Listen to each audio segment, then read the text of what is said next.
გამარჯობათ, მოგესალმებით. მინდა წარმოგიდგინოთ ჯონ შობერლეინი, რომელიც არის ჰარვარდის უნივერსიტეტის პროფესორი. ჩვენ როგორც იცით, ახალ სკოლას ვქმნით, რომელსაც ქვია მართვისა და საზოგადოებრივ მეცნიერებათა სკოლა. მე ვარ ამ სკოლის კოორდინატორი და მუშაობ ჯონ შობერლეინთან ერთად რამდენიმე პროექტში. ჯონი არის ჰარვარდის უნივერსიტეტში ასევე კავკასიისა და შუა აზიის ქვეყნების შესწავლის ცენტრის დირექტორი და ასევე ისლამის მკვლევარი, ზოგადად ანთროპოლოგიური მიმართულებით. ასევე ეხმარება ცენტრალურ აზიაში სხვადასხვა უნივერსიტეტებს თავიანთი კურიკულუმების ჩამოყალიბებაში და ლიბერალური განათლების კონცეფციის, ასე ვთქვათ, გავრცელებასა და განვითარებაში. გადავწყვიტეთ, რომ რადგანაც ჩვენი სკოლა, მართვისა და საზოგადოებრივ მეცნიერებათა სკოლა არის ასევე ლიბერალური განათლების გამავრცელებელი საშუალება, ასე ვთქვათ, საქართველოში და სწორედ ამ იდეას ეფუძნება, ჯონის მოხსენება ჩვენთვის, ჩვენი სტუდენტებისთვის და ასევე ლექტორებისთვის იქნებოდა ძალიან საინტერესო.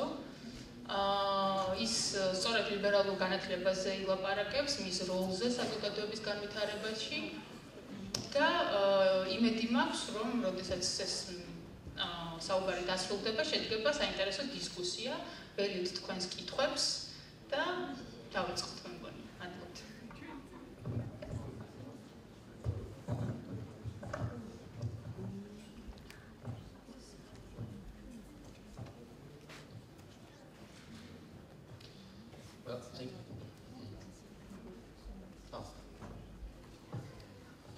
Thank you all for coming. Thank you all for your attention. I regret that I can't speak it in Georgian, and I understand that English is the best alternative. I can speak in Russian, and if anyone wants to ask questions afterwards, please feel free to use Russian.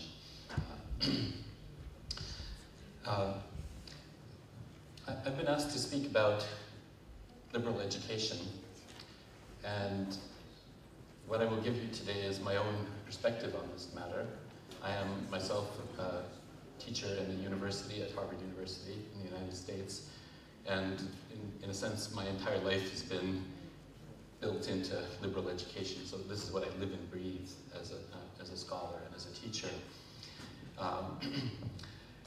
And I should say at the outset that in speaking about liberal education, I understand that this is seen as something that's foreign and that is possibly to be imported to Georgia as to other parts of the former Soviet space. And that puts me in what is for me a somewhat uncomfortable position, in that I'm telling you about something that I think is great and that there may be an assumption that you ought to take it from us. Yeah? It's a bit like being a missionary. And being a missionary is not what I want to be. I don't want to sound like I know how you should believe and what you should be doing, but rather my position is as someone who has some knowledge of one system, and I understand that it might be useful for you to know something about that, but I don't assume that you'll necessarily want to borrow the system. This is something that I simply make available to you as my vision of what how education can work well.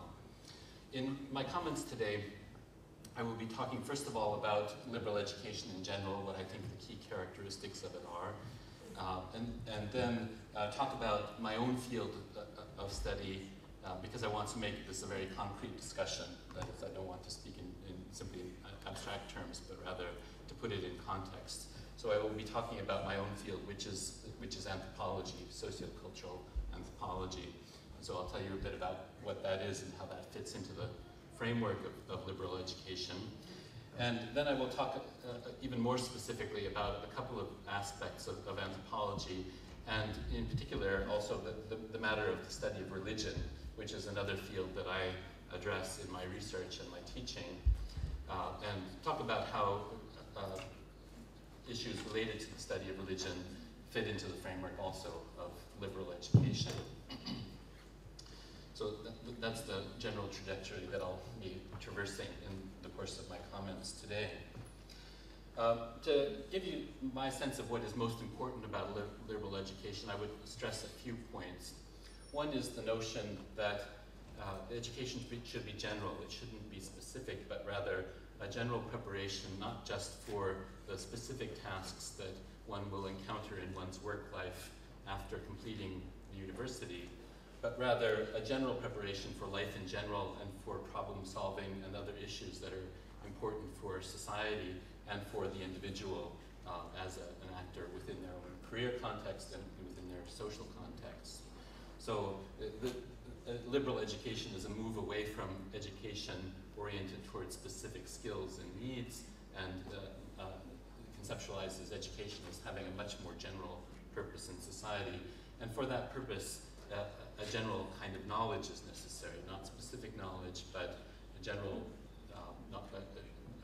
knowledge covering a wide range of fields. So one is not narrow, but rather learns how to address many topics. And to this end, many universities, for example, in America, have what are called breadth requirements. That is, you're not allowed to simply study one subject or one area, like natural sciences, for example, but rather you are required also to study something about literature or history or other fields that are rather distant from what you focus on. Another key characteristic of liberal education is the notion that our job as teachers is to prepare people not so much to do specific things, but rather to how to think more in a general way. So that is prepare students for problem solving in their careers and in their societies. And to this end, there's also not just generalism, but also a focus on a major subject. So typically in university or college context in America, you have to choose your major, and that becomes a substantial focus of your undergraduate career. In addition to that, one often has to choose a minor that is a secondary subject. So this might be relatively close or rather more distant from the subject that you're mainly focusing on. But for both of these, you're getting an in-depth exposure to the subject matter. You're not just being a generalist and not just being broad. Another key characteristic of liberal education, in my view, is the concept of choice and the notion that you can't, as a curriculum designer, come up with the perfect plan for anyone. That each person has to devise their own plan in terms of study. So typically, universities will have general parameters that you have to fulfill, including things like what I mentioned earlier, the breadth requirements that you have to cover, not just one subject, but you have to address different subjects in your studies.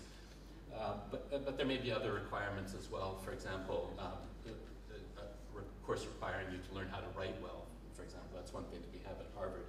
All freshmen, all first-year students at Harvard are required to take a course in writing because writing is such an essential skill for all fields of study. But at the same time, there's a great deal of scope for choice. And at my university, for example, and this is fairly common, they have at the beginning of each semester what's called shopping period, which is a bad period for the professors, but a great period for the students, because the students can visit any class that they're interested in as long as they meet the requirements for taking that course. And they then choose based on how well the professor did his job of convincing them that he's going to teach an interesting and useful course. And so we have lots of students coming in and essentially treating us like cars in an auto dealership or something like that, choosing the one that they want.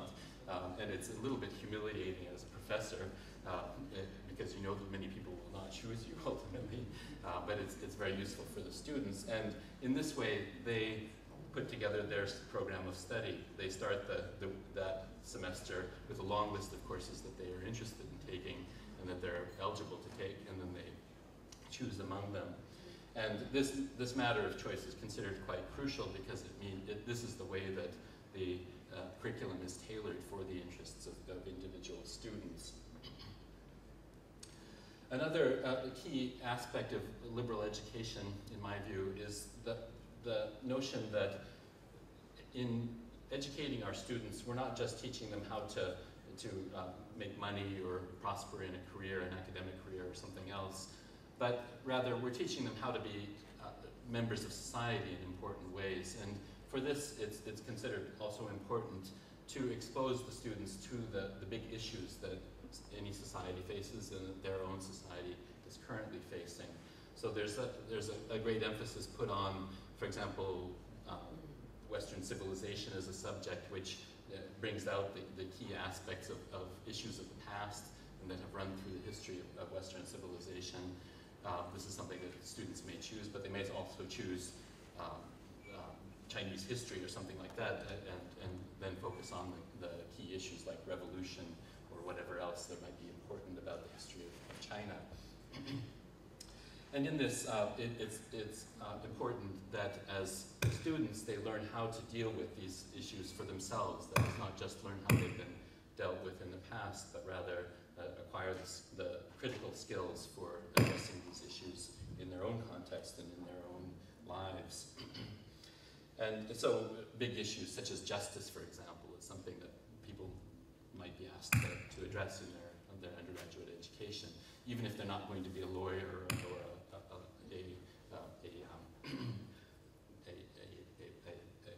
work in the court or anything like that, but still the issue of justice is so crucial to society more generally, and there's a sense that that students learning about justice will gain something that benefits them more widely. Another issue like this might be the tension between the interests of the individual versus the collectivity and issues of individualism. Big ideas like this, big issues that pertain to everyone's life in some way. Another key aspect of liberal education is the notion that the students aren't passive recipients of knowledge and information, but rather their educational process is something in which they engage very actively. And their own active engagement is considered to be a very crucial part of what education involves. So this means that there's a great emphasis put on, for example, discussion in class and the ability of students to speak up and challenge the positions that the professor has put forward. This is considered to be a good trait among students, and they're encouraged to develop their own ideas about the subject matter that's being pursued. And many classes there's an emphasis put on creating small contexts for discussion. Many large classes have sections where discussion is also more possible in a smaller group. This also means that in the typical undergraduate education, the liberal education context, there's a great emphasis put on reading not textbooks, but the original texts. So the things that, the context in which the great ideas of the past or the present are being put forward by the authors of those ideas. And the point behind this is that we consider it important not that the students learn what's already been digested and presented to them in some summarized form, but rather that they themselves find what is important in the original debates and texts that these ideas were developed in. So there's a great emphasis on original source reading, and in many subjects, textbooks are only used for the very first course, if even that. And that's particularly true in my field of anthropology. And another key aspect is the emphasis that I already mentioned, the emphasis on writing as a key part of education. So in many courses, though it's more difficult for the professor to read lots of papers and to grade papers and so on, it's more difficult than just giving exams, which anyone could check whether the answers were correct or not. There's a very strong emphasis put on students writing, because it's considered that writing is a crucial part of any person's intellectual activity as they go forward in life. And it's a very useful forum for developing one's own ideas. So again, the emphasis on the students actively engaging the ideas themselves. And another key feature of liberal education, in my view, and I think this is generally accepted, is the notion that teachers, university teachers, professors should not just be teachers, but they should also be active scholars in other senses as well. That is, they should themselves be the people who are engaged in research and in the development of new ideas. And so this is true even in small universities where there's a great emphasis put on teaching. There's still some importance given to the matter of professors doing research and to the extent possible, engaging their students also in the research process, so that that students come to understand how the research and the development of ideas is integrated into the general fields that they're exploring. Now, I want to take a moment to just talk about my own experience entering into the liberal education context. And I would mention that in some ways this is perhaps similar to the issues faced by many people in other parts of the world. That is, when I was beginning my education, I was partly surrounded by other students who themselves were not coming from backgrounds where liberal education was really understood. And even my grandparents, for example, didn't understand the idea of a liberal education. They thought if you go to the university, you should have a very clear idea of what you're going to get out of it, what job that's going to get you at the end.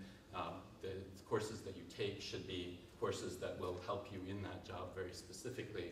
And they didn't understand the idea that one would want to engage philosophers of the past or issues of foreign cultures in other parts of the world, or things like that, which weren't obviously practical from their perspective. And this was also true of many of the immigrants who were also my fellow students in the university. They came from a background in which there wasn't the sense that education has a broader function in society, but rather they thought of education as a very specific process of preparation for their career. So this led to many difficult conversations with my own grandparents and other relatives, trying to explain to them why I needed to do this and why I needed to study for so long as I continued on after undergraduate into a PhD program. And so even in America, the notion that liberal education is valuable is a relatively new concept, and it's not everywhere understood. Although I think it's fairly universal in the higher education context in America today. It's less characteristic of European context, by contrast. Things are starting to change now, but 10 or 20 years ago in Europe, students invariably were given very little choice in their educational process. For example, they entered a program and simply took read the courses and read the materials that they were asked to by those who put together that program. Things are changing in Europe as well, and the concept of a liberal education is only just recently starting to spread more widely in that context.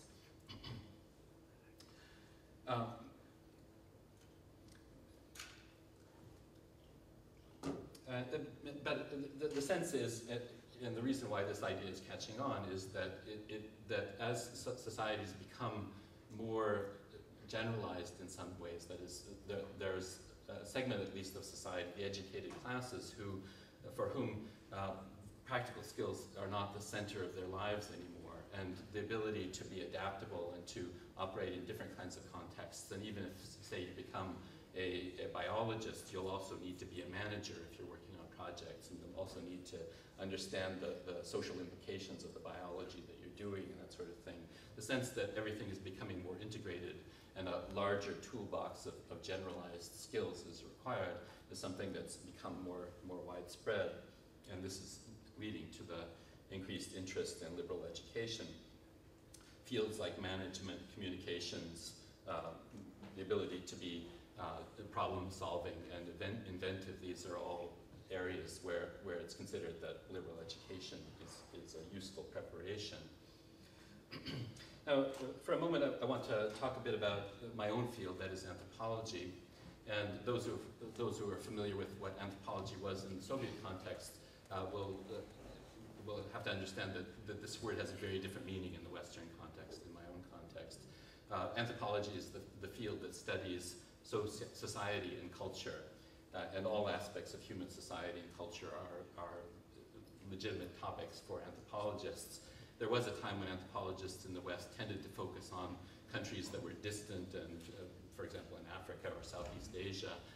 But increasingly, anthropologists have focused on all kinds of societies, including Western modernized contexts as well. So today, it's fair to say that anthropology covers the world and covers all sorts of different societies. What's characteristic of anthropology as compared with, for example, sociology, which is, of course, a very closely related field, is the notion that in order to understand a society, you need to understand it from within. You need to understand the perspective of people who are within that society. Characteristic of this is the notion that anthropologists do their work as field work very much on the ground, located in a social context, having learned the language and spending a great deal of time talking to and listening to people and observing them. So it's a much more intimate kind of engagement with the people that we study than is typical of other fields such as sociology or political science. And this is considered important in order to understand the complexity of the worldview and the social process that people are engaged in their lives. That we're not studying isolated aspects of people's lives, but rather studying any feature of their life in its context, in its complexity. Anthropology is also a comparative field, so we are trying to understand to what extent are societies and cultures different or similar from one part of the world to another. But that comparison is always based on a very close acquaintance with particular cases. And so we may be looking at issues that cross-cut cultures. So, for example, relations within the family. This is something that you will find anywhere in the world that you go, and you will discover that there are similarities and differences that run across the field. So in some ways, a Georgian family life may be very similar to American family life. In some ways, it may be more similar to life in somewhere in Asia or something. And so this kind of comparison, broad comparison, is considered important. I would also note that anthropology is in some ways a relatively new field that developed later than, say, sociology. And it's really gained force in the latter half of the 20th century and has really become integrated into the wider society as well. A bit similar to what we see in the case of psychology, where everyone thinks they know something about psychology today in the Western context, and concepts like depression or anxiety or terms that originate from psychology and have some of their meaning deriving from psychology, they've now become common concepts for the wider society. And the same is true of anthropology in the Western context as well. People are generally familiar with it. Many people have taken at least one anthropology course and know what the ways that anthropologists approach questions like culture. So some of the key issues that are central to anthropology have now become key, broader issues within society. And just to give you an example of one issue and how it might be approached in an anthropological context as compared with other fields, I'll take just the concept of corruption. And when we mention the word corruption, it seems like we know what it means, and it's used broadly, cross-culturally, assumed to exist in many different contexts. And it really is something that pertains to the economic sphere, yeah. But economists don't really have any tools that they can use for studying corruption for the most part, and economists have not dealt with corruption for the most part because it's something that's seen as being very contingent on the cultural context and that goes against the rules that economists are seeking to devise for how economies are supposed to work. And it would be very difficult indeed to come up with a general model of corruption that could be predictive in the way that economists' models typically attempt to be. Anthropologists, by contrast, would try to understand what corruption means in a given context and may even suspend the term corruption and try to understand whether corruption really is a good term for this phenomenon.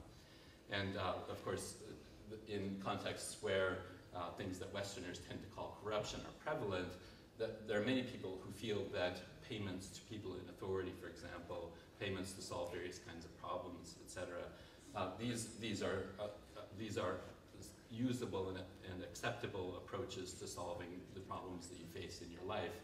So it may not have the moral meaning that it's given in, say, a Western context, or it may have complicated moral meanings. And it's precisely these complexities and the way that people engage the concepts, understand them, and use them in their life. This is the kind of thing that an anthropologist would be focusing on in an effort to try to understand how the society works and what role activities, which might be called corruption, are carried out. I would also like to mention that in anthropology, though the field is theoretical just as much as any field, such as political science or sociology or other social science fields are, there's also a tendency a practice among some anthropologists to pursue a very applied approach. That is, they try to look for the practical value of what they're learning as anthropologists.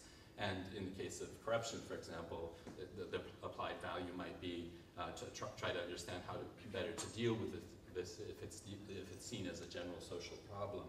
So what advice can an anthropologist, having understood this problem, give to policymakers or to the broader society in order to solve these problems? So when I speak about the generalism of an approach to training, which might include anthropology, it's not just about general study of social process, but also sometimes acquiring specific knowledge and approaches to social problems that can be used in a broader way.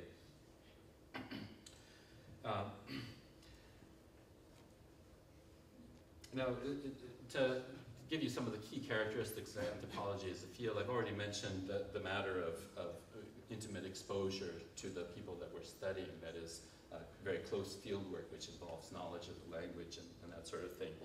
I would add to that also the notion that our job is to understand the social system that's operating within those contexts that we're studying. So understanding why people do the things they do, how they explain them, and how we might explain them in some broader analytical frameworks as well.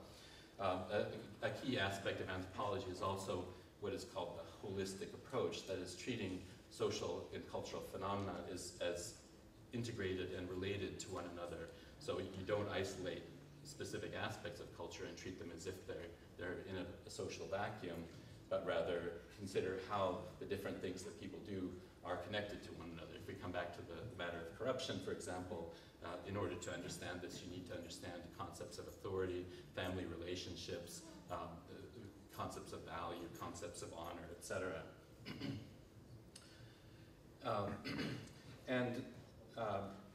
In addition to that, I think a very key aspect of the field of anthropology is the notion that when we approach cultures that are different from ours, we consider that they have their own integrity, and while the values that are characteristic of that culture might be quite different from our own, our job is not to figure out how other people have it wrong and how we have it right, but rather, or even the opposite, how they have it right and we have it wrong, but rather to understand each culture in its own context, in its own terms, and understand what makes things valuable and important to people within that context. And I would say that these are all skills that have general applicability in people's lives. That is, if you are able to understand people with different perspectives, then this can be a very important skill for anything that you do in life. And so, for example, you become a factory manager. Presumably that's a technical field that has specific skills involved in it. But you also need to understand the perspectives of the people who are employed in that factory. And they may come from different cultural backgrounds or have different values.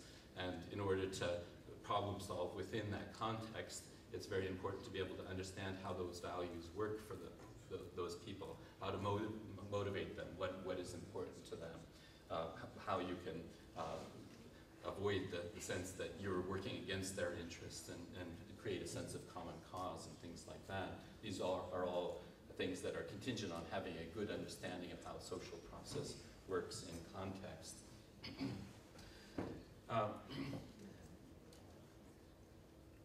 Now, I want to speak a bit about religion also. as a topic, and religion is a particularly problematic topic in the post-Soviet context because religion was considered to be a bad thing under Soviet rule. And this is not just characteristic of the Soviet context, actually. That is, within the framework of modernization, concepts of how people move from backwardness into modernity, religion is, throughout the world, is generally considered to be a problematic issue. That is, there's a belief that as people become more modern and become more scientific, they will abandon religion, or religion will become confined to only very limited spheres of people's lives. And so modern people don't speak publicly about religion. They may observe something privately to themselves, but religion will recede and become much less important as society progresses. This is an idea that was characteristic not only of Soviet social planners and thinkers, but also of people who conceptualized modernization in virtually every context where it's occurred. So that means that religion has become a fraught issue for study. That means that of the various approaches to religion that are characteristic of academic contexts, there's one approach that has tended to predominate, at least in many contexts, and that is the approach that views religion as an object of study, which is something that people believe in, that is considered to be, in some ways, questionable. So the notion that if you have a good scientific outlook, you will abandon religion. If you fail to abandon religion, then you will be unable to operate fully in a modernized context.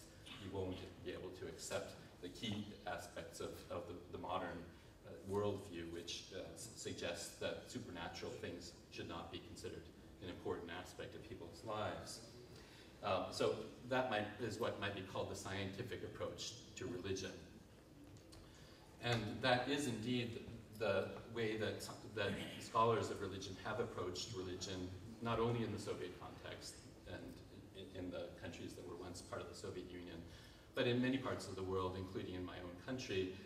The field of religious studies started out as the field of Protestants studying their own religion, but gradually came to be more and more skeptical about religion generally, and to consider the matter of problematizing religion as a subject, one that also entailed the assumption that religion is somehow false, that people should come to understand that it's not an adequate worldview and should be replaced by a scientific one.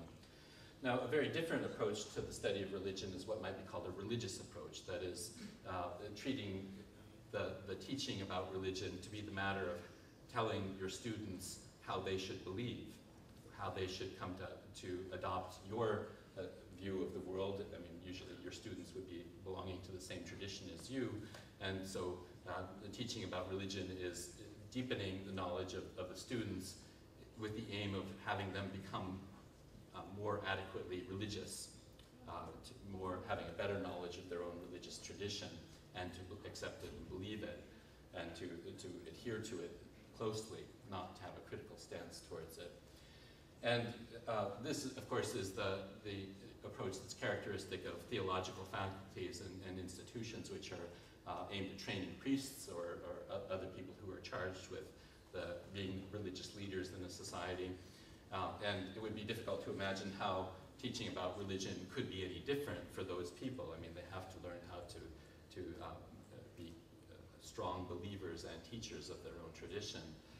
Although I should note that in Western contexts, there has been an effort on the part of many religious traditions to try to broaden their scope and to say, we're not just going to teach our students about our tradition, we still emphasize that our tradition is the one that we embrace, but nevertheless teach something about other traditions to understand how similar they are, how much there is a possibility for interreligious dialogue, for example, and how much we can appreciate religion as being a unified phenomenon where everyone is engaged in the worship of God, see that as something that we all engage in equally, even if we belong to different traditions.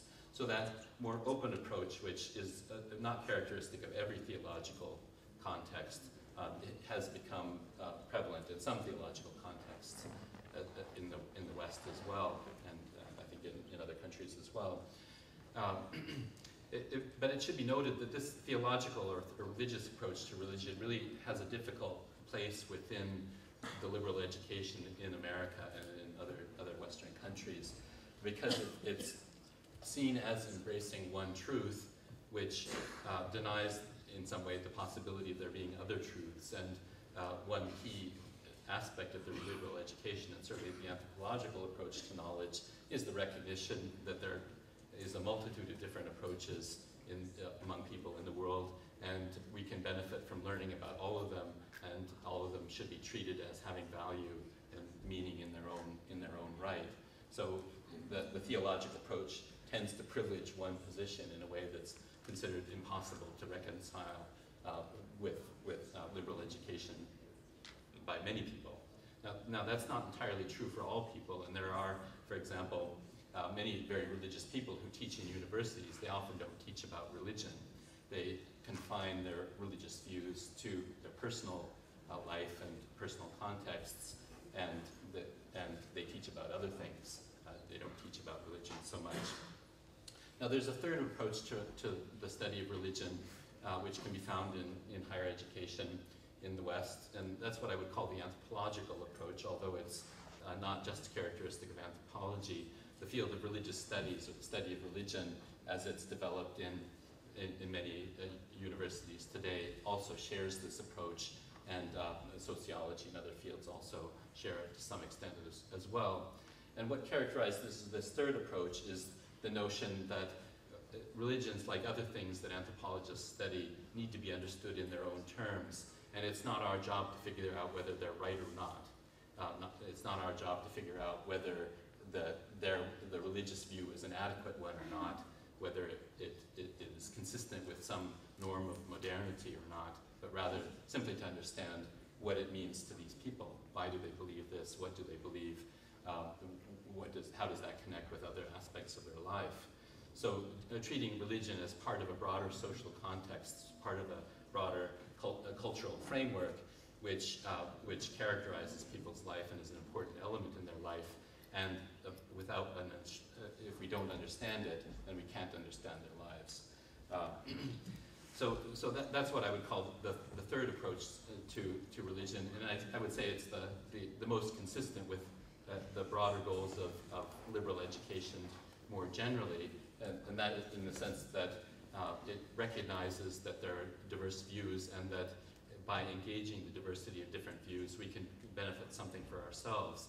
Each person will make their own choices, will end up following their own path in regard to religion, as in regard to every other thing that they study in the university, but having engaged different views about religion, then they will have grown and will have learned how to engage and how to respect other people. So this is the study of religion can be useful for anyone. It becomes the basis of a broader project of trying to understand other people's perspectives. And in some ways, it's the most difficult challenge, because religious views are often very deeply held. They are things that often deny the position of other people. So for example, if I'm a born-again Christian, then I'm supposed to believe that other people who have not accepted Jesus Christ as their personal savior will go to hell and will burn for eternity. This is a very strong view, and one which doesn't really accept the validity of the views of other people who don't share that view. It's something that becomes very challenging for an open-minded person to address, but it's the kind of view that we have to learn to address as people who are engaged in a society in which a variety of different views prevail, and the social process needs to take account of the different positions that exist.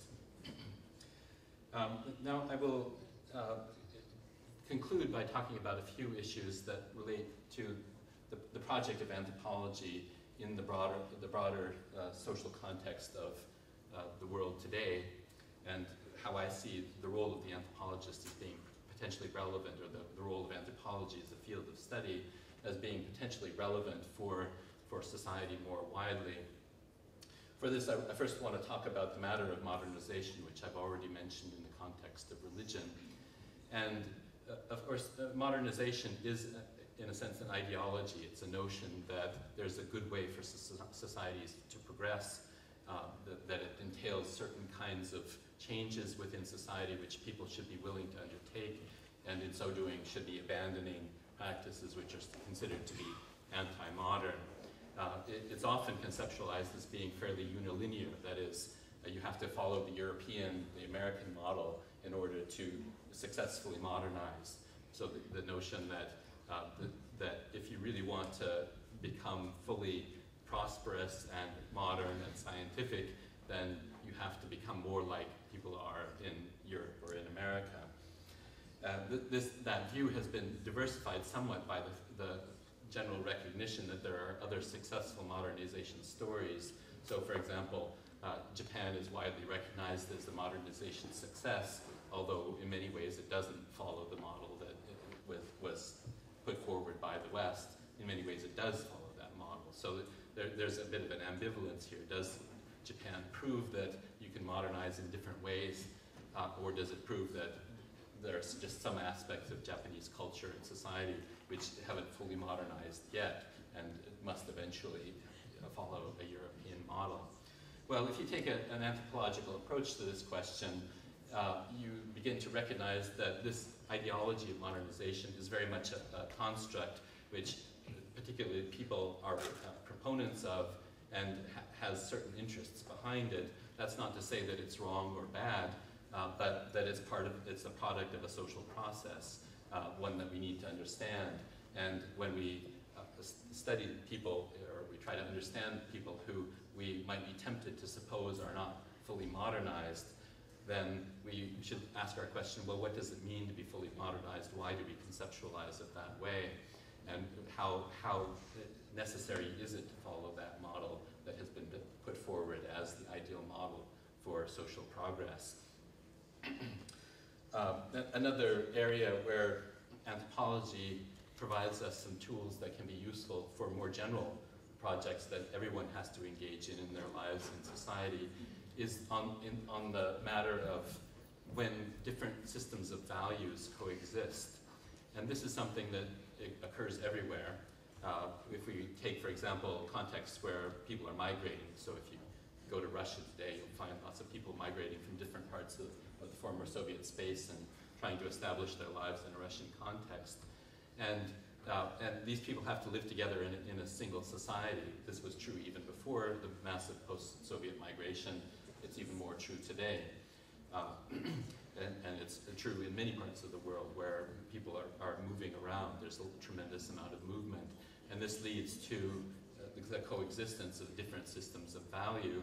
There's a very strong impulse that comes from such notions as nationalism and also concepts of modernization, which suggests that everybody should be the same, they should be like us. So the ideal form of society would be one in which everybody who migrates here becomes more like us and abandons their cultural difference. If you take an anthropological approach to this question, you can first of all ask the question, well, why is it really necessary to be so homogeneous? Why do people need to be the same? Is that really such a normal and good way of organizing your society? In fact, diversity has always existed, and the notion of homogeneity is a relatively new notion which has come to be with modernization and with the rise of nationalism. But it's something that in many contexts we want to question. In Georgia too, even without migration, although there's migration here as well, but even without it, there's huge diversity. And what do you do with a society in which there's such diversity? There's different ways that people talk, there's different ways that people organize their social lives. And how are the different visions for society to be reconciled in a modern Georgian context?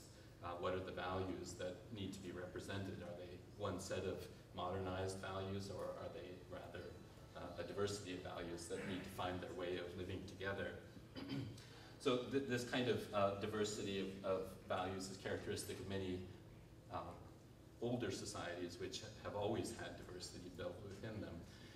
Another problem, of course, arises when societies undergo rapid change. And that's, again, true of Georgia in the post-Soviet context, but it's true of many places in the world, where the values and the perspectives on the ideal society that exist among one generation are very different from what comes among the next generation. And there have to be processes of understanding and reconciling the different views that exist among different generations. And here again, the kind of understanding of social process that anthropology offers is precisely the kind of thing that societies as a whole need in order to find a path towards that sort of reconciliation. Finally, I want to talk about the matter of secularization. And along with modernization, there's a notion that society should be secular and should become more secular as time goes on, that secular societies are better than non-secular ones. So this has become a norm not only in the Western European and North American context, but in many parts of the world. And when they don't seem secular, then this is viewed as a step towards backwardness, a failure of modernization. But the concepts of secularization are actually quite different. We assume that secularization is one thing everywhere, but in fact, there's a tremendous amount of diversity in the ways that societies express their secularism. One thing that was characteristic of the American context of secularism, for example, is the notion that the government should not touch the realm of religion, that religion should be free from interference from the state. That was the key idea behind the way that secularism developed in America. In the Soviet context, secularism was really a matter of trying to limit the role of religion in society, and the government played a key role in trying to limit that role and continues to play a key role. Even in the post-Soviet contexts in which there is a new emphasis put on religion, the government still often plays a role in trying to direct what kind of religion is to be pursued within that society. And oftentimes this takes the form of an identification between one form of religion and the national concept that the state is putting forward as the national ideology. And of course, this creates a tremendous tension between religious belief and practice among the population and the state, because the state sees it as its job to decide these matters for the population, engages in, for example, religious education on religion in the public schools, which is aimed at directing people, directing the youth of the society in the right path towards a certain form of religion. And this, of course, is a very different kind of secularism. In fact, one might say it contradicts the notions of secularism that are prevailing in some other societies. Well, what is the role of anthropological type of thinking in this context? Well, it's to think about where these ideas come from and what do they do for our societies, and indeed to ask the question, does it really work as well as the proponents of secularism in the form that's being pursued in that context? Is it that really working well for the society? So at the same time as our job is to take cultural phenomena and social phenomena in their own terms, it's also an activity of anthropologists to think critically about how things work and whether the ideology of the state is actually consistent with the goals that it attempts to try to achieve. And so is the change that the society is trying to, the state is trying to impose on society, is that a reasonable goal? Will it achieve the valuable ends that it's pretending or aspiring to achieve? And so anthropology is a critical task of trying to assess how well things do work, as well as to understand how they work in their own terms. With that, I've now laid out some of the key issues that I think are important for anthropology more generally and for this field as part of a broader process of liberal education, and talk about some specific examples that relate to societies in the post-Soviet context, for example. But I want to open with an invitation from all of you to ask any questions, to challenge any points that I've made, and to ask it for clarifications or whatever. I've just laid out some general issues, and I hope that will be a basis for discussion. Thank you for your attention. I'll try to to use a big voice until they get the microphone working again. I see a question here.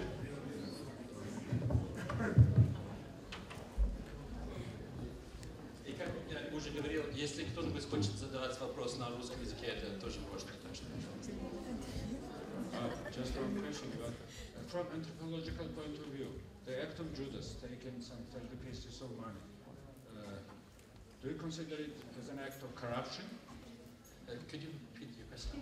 Judas's act of taking 30 pieces of money for a specific service, do you consider this act as a corruption case? Thank you. Thank you. That's an interesting case. I mean, first of all, it would be very wrong for me to judge that case because I don't know enough about it. I'm not very good on the Bible in general, and even if I knew everything that's in the Bible, I might not know enough to answer your question properly. But I would say probably it would be strange to use the term corruption in that context. That is, I think that when we think about these issues, we really need to listen to how people themselves talk about it. I don't think that the framework in which that act was undertaken, as it's presented to us in the New Testament, is one that really fits very easily within the frameworks that we think about as of corruption today. But I could be wrong about that.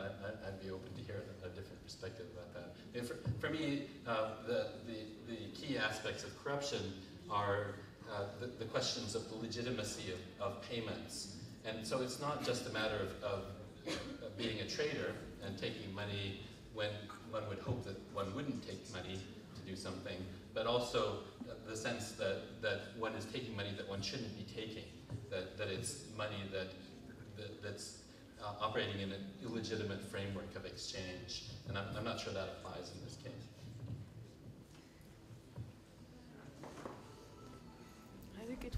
Yes.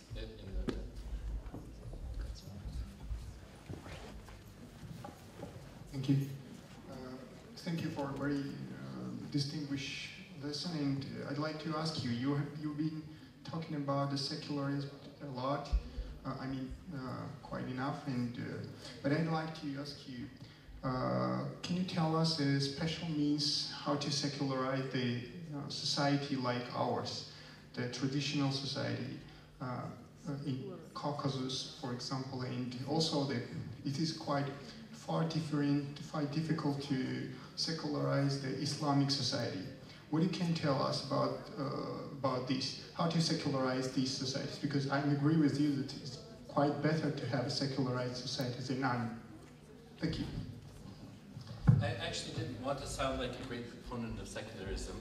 I wanted to ask the question, is secularism working the way that we think it is working? Do societies need to secularize as we suppose that they do? And this is an assumption, excuse me, an assumption that's shared by most intellectuals and political leaders in many contexts. I actually am, meanwhile, generally a proponent of democratization, the notion that people should have the opportunity to decide the fate of their own country and their own society. And this connects with the matter of secularization in the following way. That is, whereas I wouldn't say secularization is a good, absolute good always in all contexts, I would say that democratization is. And it connects in this sense, and that is that, for example, in a society, there are very few societies in which there's not a diversity of religious positions. And if we take Georgia, for example, there are people who are very devoutly oriented towards the Georgian church. There are also people who belong to other churches. There are Muslims, and there are also people who belong to no church and deny the existence of God, or at least don't care about the existence of God as a key issue in their life. And I think that it's very important that any society that has that kind of diversity within it has mechanisms for reconciling the issues that arise when different positions are represented. And some people who are pro-secularist would argue that the best answer to that question is always to have maximal secularization of the society. That is to say that that religion should be confined to a very specific realm in people's lives, should play no role in the public sphere, should be absent from public education, from the courts, other state institutions. And it's okay to have religion perhaps in people's private sphere, but it should not play a role in the public sphere. This is the formal position that's adopted in the United States and many other Western countries. It's not the actual position in the United States and in many other Western European countries. In many Western European countries you have a state church, which is quite strange in the context of the claim of secularization. In the United States you have a tremendous role for religion in politics. And you have, for example, our previous president justified his positions in religious terms, which in some other secularist contexts would be impossible. In France, if you tried to do that kind of thing, at least until the current president of France, that would be completely unheard of. Nobody would accept it. It is accepted and normal in the American context. And by saying that it's normal, I don't mean to say that it's good. I actually feel quite uncomfortable when fundamentalist Christians, like our previous president, start saying that they need to invade countries because it's the Christian thing to do. This is a very bad idea in my view. But the issue is that these people exist in the society and they have aspirations for forming the society. And I'm not willing, at least, to say that people who have a religious basis for trying to form their society in one way or another shouldn't have the right to do that. I think that people have the right to form their society on any basis as long as it takes account of others within that society. And so that means that the different positions that people occupy within that society have to be taken into consideration, and the political process has to allow and recognize the interests and satisfy the interests as well as possible for all members of the society. So when you have desecularization, the real risk is that it will violate the interests of those who don't represent the state's position on religion. I think there's also a problem when the state interferes in religion in that it gets too much bound up in other kinds of politics, like nationalist politics, and it can very easily get involved in conflict-generating politics as well. So there's real problems here when religion does enter into the public sphere, but I myself am not willing to say that religion should play no role. This is something that societies have to work out for themselves. You asked about the role of Islam in particular, which, as you said, is particularly difficult to reconcile with secularism. I'm not actually sure that that's anything about Islam. That is, if you asked how possible is secularism in medieval Europe, where Christianity prevailed, it would sound very strange indeed that Europe could ever become a secular region of the world, because Christianity and its role in society, as it was conceptualized at that time, was not consistent with our contemporary notions of secularism. And that's also true in many Muslim contexts, though not in all. For example, in Indonesia, there's a pretty healthy relationship between secular statehood and religious orientations within the country. And that's true perhaps in Egypt, in Turkey as well, where you have an engagement with politics both from the side of the state and from religious, state involvement in religion, as well as the religious political parties aspiring to control the state. That's not pure secularism, and yet there is a political process which can reconcile at least some degree of secularism with an Islamic context. So I wouldn't really put Islam as a special category in this regard, and it's difficult to say what would happen if you actually combine democracy and Islam in many contexts, because we don't have many examples of that. Maybe with the change that's going on in Egypt, we'll start to see more examples, but I don't think that Islam is particularly problematic in this regard. Yes? Thank you. So one more question about secularization and secular society. How do you think is secularism an issue of some kind of development, or is it possible to make a recipe for a society to become secular? I'm not sure I understood your question. Please. So, is secularism an issue of some sort of development? A specific kind of development? Yeah. Or one can make a recipe while I'm in government, for example, to make society more secular. Well, I don't think that recipes work in general.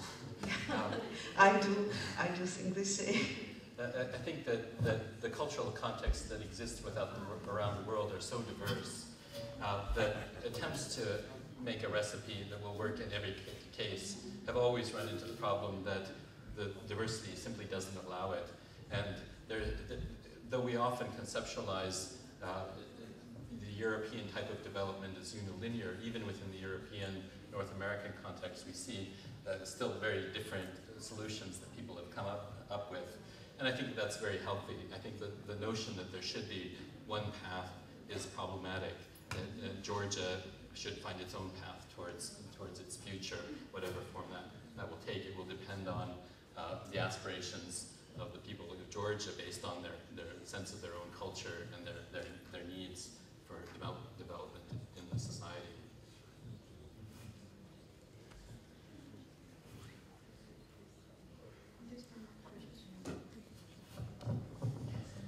Thank you, Professor, for your so interesting lecture.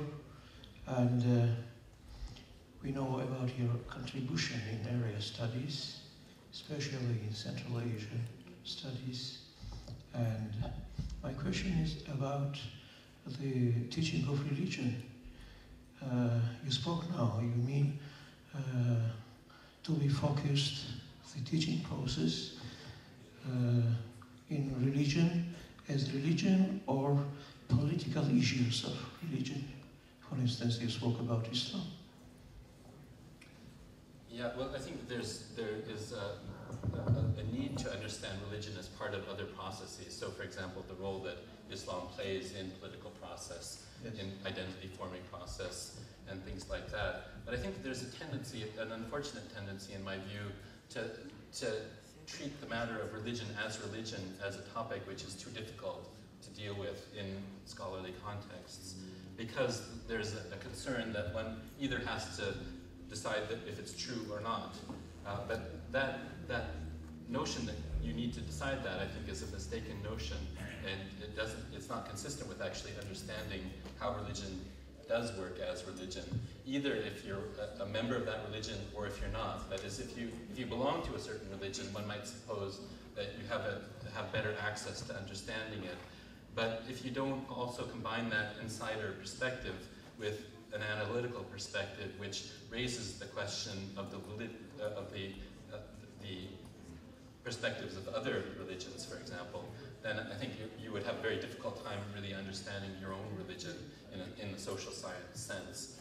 The same is true, of course, for people who are outside a religion. If they are absolutely outside and do not make an attempt to understand that religion in its own terms, I think that creates a barrier to true understanding of the social process in which religion is involved. And if we take that back to the question of Islam, this is particularly problematic, and this is I study Islam myself quite a lot.